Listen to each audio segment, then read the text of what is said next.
Hello and welcome to Preparation Avengers, a weekly podcast with up-to-date impressions on every film in the MCU leading up to Infinity War on May 4th. I'm your moderator, Thomas Rogers, and joining me this week, Danny Kilpatrick. The one and only. Also joining us, Taylor Hastings.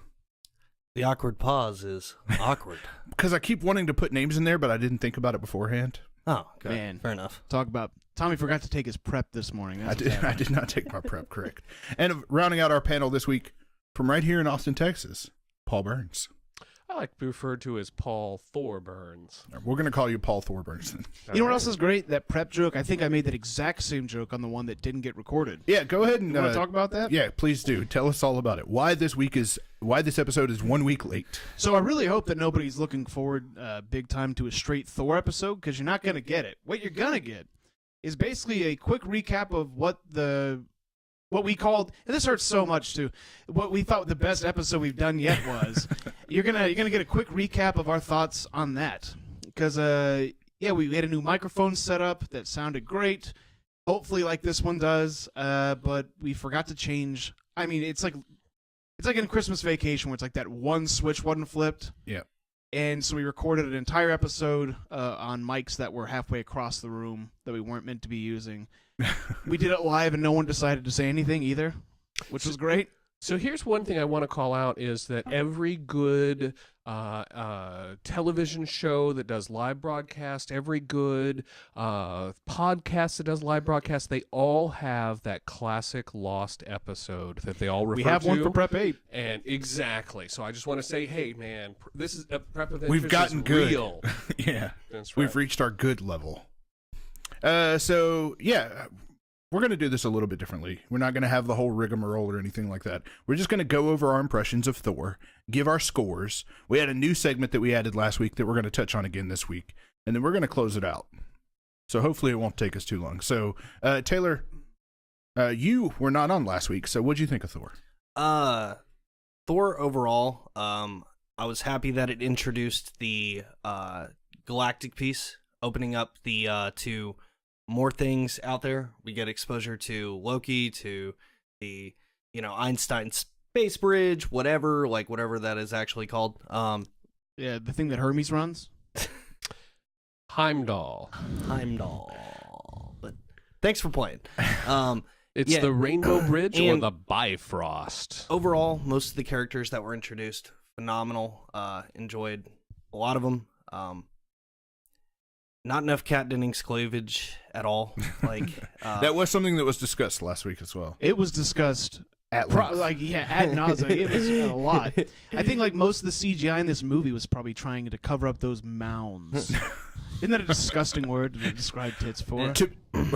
I think the word tits is more disgusting, to be honest. Tits has such a funny, innocent context to it. Sure. It's okay. Picture it this way.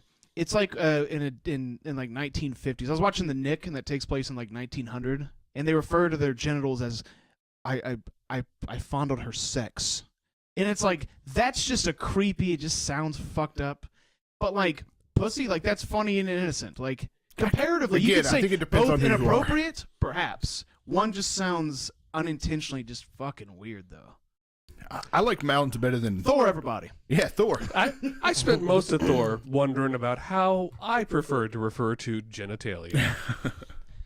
So, DKP, do you remember any of the highlights from Thor? Any of the things you discussed that you want to touch on? Andy Tompkins was fucking great. He is national treasure. He's in all the other movies too, right? Or Sir Andy Tompkins. Sir Andy Tompkins, yes. Right. The one of the lead actors of hit HBO series Westworld, Andy Tompkins. Yeah, he played Hannibal back in the day. He did. Yeah.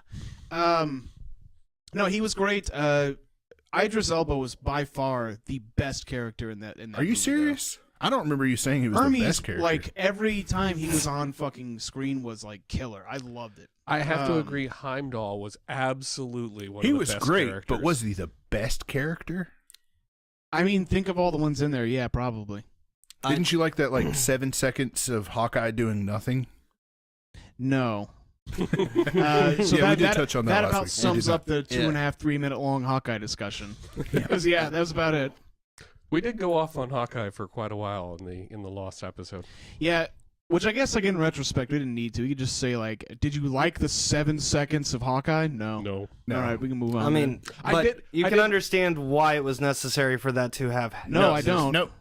Still don't.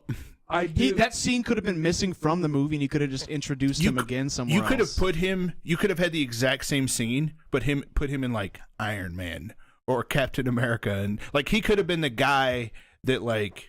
Well, I guess it's kind of a Captain America discussion that we're going to be having for this week as well.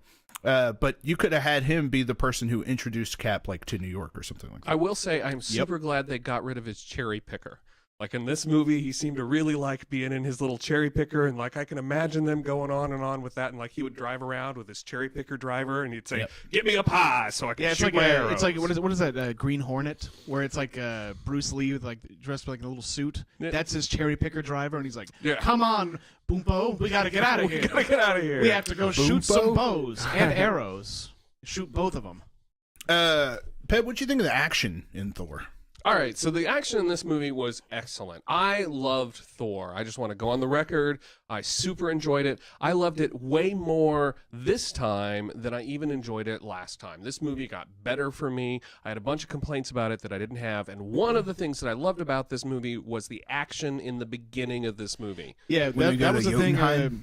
Man, this really sucks because it's like, yeah, that was a really good discussion we had It was. about how that should have been the whole movie, and because it doesn't serve Thor as a character or Midgar. That the only thing you ever see of Midgar is basically the throne room and you're like talking about one room Asgard. areas. Midgard is Midgard Earth. is Earth. Midgard is Earth. You think that shit wasn't intentional? Didn't That you one play that Final one Fantasy? wasn't. Yeah, dude. Did you But, play Final Fantasy? Yeah, like Asgard was them on that the first scene, like you said, like that established his powers. Like you knew how badass he was, what he could do. And here's the thing I loved about that is that they didn't have some guy over to the side going, and you notice how he doesn't actually fly, he throws his hammer. Instead, they just had sufficiently beautifully done graphics that explained what all of his powers were. You learned, oh, he flips his hammer around and he uses it to throw himself around. And that lack of narrative made him a much more believable character for me, and really made him work as a god. He did a little bit of thunder, he did a little bit of lightning, he killed a bunch an ice troll. I'm telling you, Thor, he was solid. And I have no disagreements with the initial part of the movie. And I'm gonna go into this like while I Talk into the mic. Okay, my bad.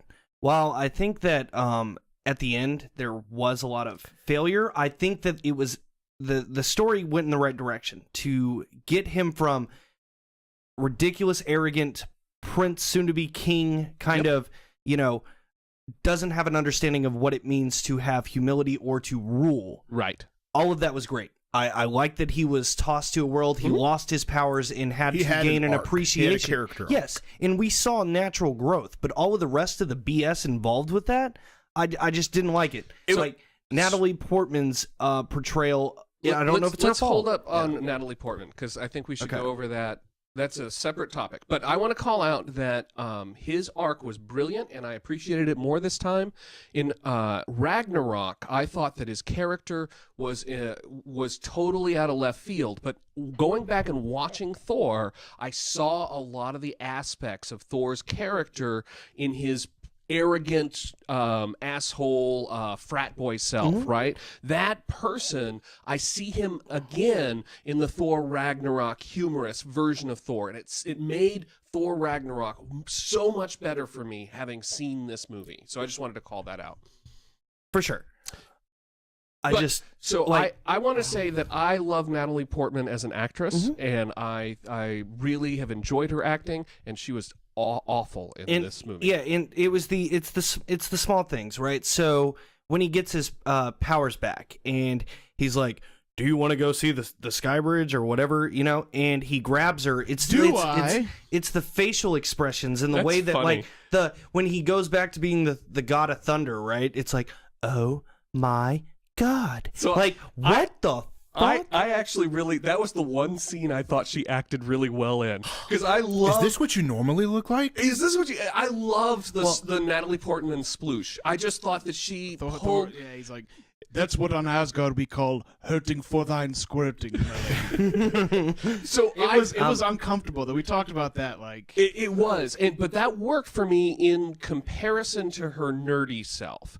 But here's what they didn't do: they didn't have her make any important decisions about that. They didn't have her express any emotions about. She was all a of total that. Princess She was a Peach. total Princess Peach, Yeah. and they just sort of like threw here. well, they here just she sort is, of keep her that way permanently until they decide to remove her from the from the franchise story. altogether. Yeah. And I just think that's. I agree with you that she did not work in this at all. But I because wish that they'd given her more opportunity. Here's the thing: they definitely hinted on that her character directly impacted Thor and protecting planet Earth and humanizing him, but it was too quick. Agreed. Like we didn't get any of that story. Yeah, because like Thor just goes from I've lost my powers. I got hit by this woman in a vehicle 2 times. Now we've gone here. She drove me out. We had an interesting conversation, and I tried to get my hammer back. It denied me. Cool. Now I'm locked away. I've never heard it put that way, but I like it. Yeah, and then then they meet back up again. All her stuff got stolen. I got your book back. Oh, I'm in love after drinking with Eric Selvig, and we came back and we have a meaningful conversation on the roof. And then we get attacked. And then I go to freaking Asgard. And then I destroy the bridge. And now I'm constantly thinking about her and asking Heimdall about her. And that's it. That's all I care about. It's too fast. Yeah. It was not organic. Here's the thing. So this movie should have been a cool fantasy movie, because you could tell that they're not above doing that, or it's not beneath them, or however you want to phrase it, to have like a movie that is kind of separate entirely. Because the next movie we got wasn't a superhero movie; it's a World War II film, basically. This should have been like a fucking fantasy movie. It should never went I to think Earth. I think that was their idea when they had the director that they had. Do you guys remember the guy? It was the Kenneth Branagh, who Kenneth is Branagh. a Shakespearean actor and director. And I feel like what they were going for is high drama. They wanted this to be like theater. And like the Asgard bits, they were just like literally playing to the audience. And they kind of like like fun those. of No, this. all of the Asgard pieces, especially the Anthony Hopkins. when Andy Tompkins. Anyways, so when he does that, apparently that was not like scripted, and the way that he did it was very with the in the But Shakespeare. it was in the Shakespearean Yes. style. It Yes. was this theatrical work. Well, I don't think that played well with the audiences, and so in a lot of ways, this failed in the box office at the time. People said, "Oh, well, this didn't do as well as Iron Man, and this didn't blah blah blah," and so we didn't see any of that serious drama in future episodes, and I think that's a shame because for me, it really worked in this. However, I don't think that that all the parts of the story came together. So I think that this high drama about Asgard didn't leave enough space for I'm in love with this Earth girl and I need to have all my powers removed and be redeemed, and my brother, he betrayed me, and do you see what I'm saying? It just went on, and they packed too much in there, and it just didn't work. Speaking of that, which we referenced last week that this was more of a Loki origin film. Yeah, than it I would was. have called this Loki. Yeah. Hey, by the way, can you guys remind me, Pev, I think your mic stand can be raised by a lot, and remind me to do that for the next episode. Okay. Which, by the way, for anyone listening to this is our first mic setup. I'm taking responsibility if there's any things like this. We're going to listen to it back. It's going to be a short one before we get to our live piece. If you guys have any problems, dial 555. DK, but So yeah, let's talk about Loki for a second. Taylor, what'd you think about Loki? I mean, I'm a huge fan of Loki, like from the comic books, and Tom Middleton's great too. I'm trying so hard not to get triggered by What? this shit. But I think his interpretation of him is definitely acceptable in the MCU. They've made a lot of changes to how we should perceive the characters and how they're presented. I actually think he's a much better character in later movies than he is in this movie. I mean, I'm a huge fan, and He's basically like the Roadrunner of the Marvel, or the Wile E. Coyote of the Marvel universe, and especially in like Thor Ragnarok, which we'll get to, I guess, when we get to it. He just kind of accepts like, shit's never really gonna work for me, so I'm just gonna stick around here and just do this. I think that they further like they even have the cartoony scene in I would say- Avengers where he gets beat by the Hulk. He is the coyote. Yeah. I would say that he is still who he is, right? At the beginning of the films. The manipulations, everything that he is trying to do, but he recognizes that there is a time and a place, and given his current circumstances following, never mind, that's after this movie, not going to talk about it. But initial interpretation of the character, great. I get the feeling, so one of the things, after we talked about it last week, I thought about it a little more, and one of the things I realized is I don't think they were going to make him a good guy at the end of this movie.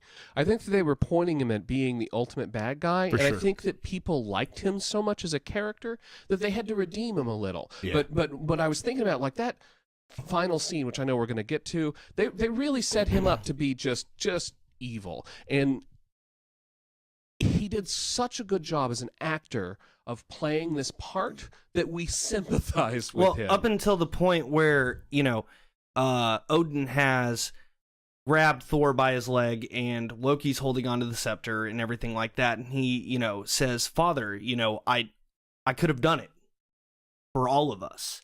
And you see that sense of a conflicted child who now knows that Odin is not his biological father, but at the end of the day, he respects the man that raised him and wants to aspire to be to be that king that he, because Odin's like, both of you were born to be kings.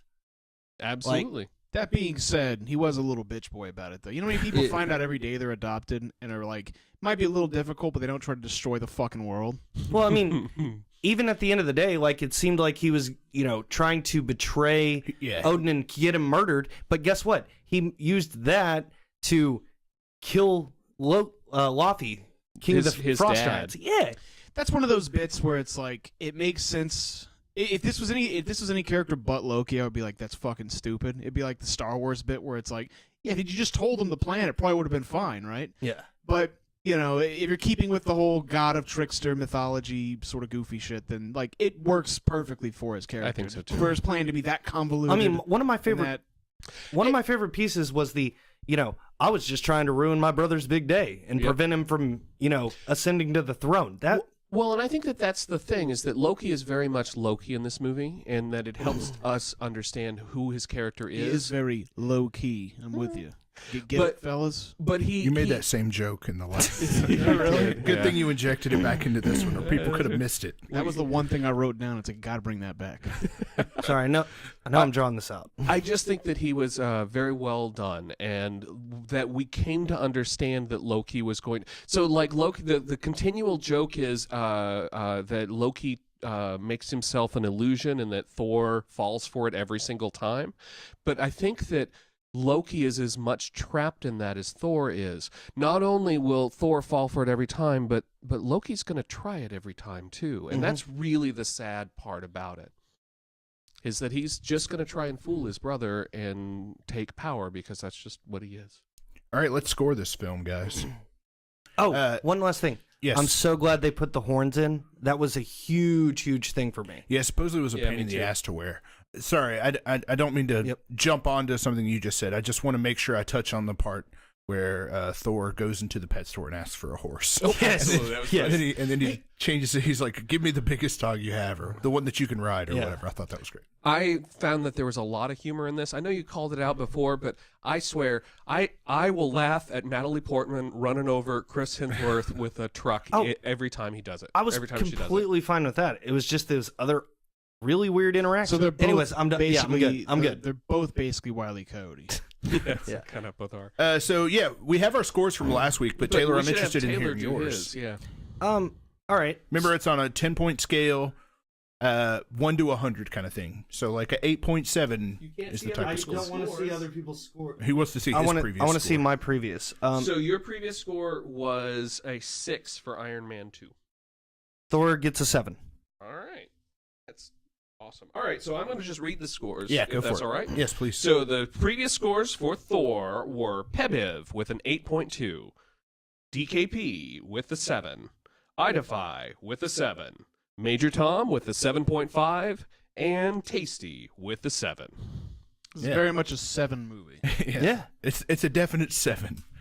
So one of the other, No, please go ahead. one of the other things that we did, which was awesome, and unfortunately, it wouldn't. It's really something be- that Taylor cannot do. talking Right to the now. mic.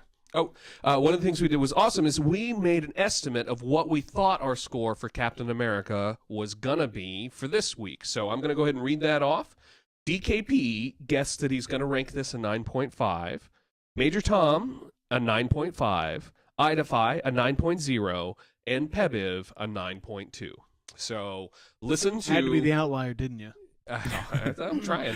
Listen to our Captain America stream coming next to find out who changed their scores. Oh, and some joke about nod to Peb's mom being into Shakespeare. I forget the It was a joke on good that. joke too. It was delivered really well. was. That was actually the first thing I Sorry, thought of Mom. when it was lost. I was like, "Fuck." Yeah. Gotta make sure to double down on the call-outs. There you go. That's going to wrap it for this episode. Normally we do things like Secrets of the Universe where we go over all the Easter eggs. I will say that I loved this particular Stanley. Yeah. I really enjoyed that scene and Stanley, and it was hilarious. So yeah, that's going to do it for us. Make sure you guys like, subscribe, love, heart, kiss, do all the things that you can do to YouTube If you want a and real Twitch. good example of a great episode of this show, play the next one. My guess is you've probably watched the previous one, so you get a good idea of what the show is No, like. this might be the first one because you're like, "Oh, this one's the this shortest." one's only 20 minutes. I'll check this one out. Yeah. Yeah. So yeah, that'll do it for us. I'm Major Tom, I'm Pebiv. Tasty. DKP. and we'll see you next time. All right, later, boys.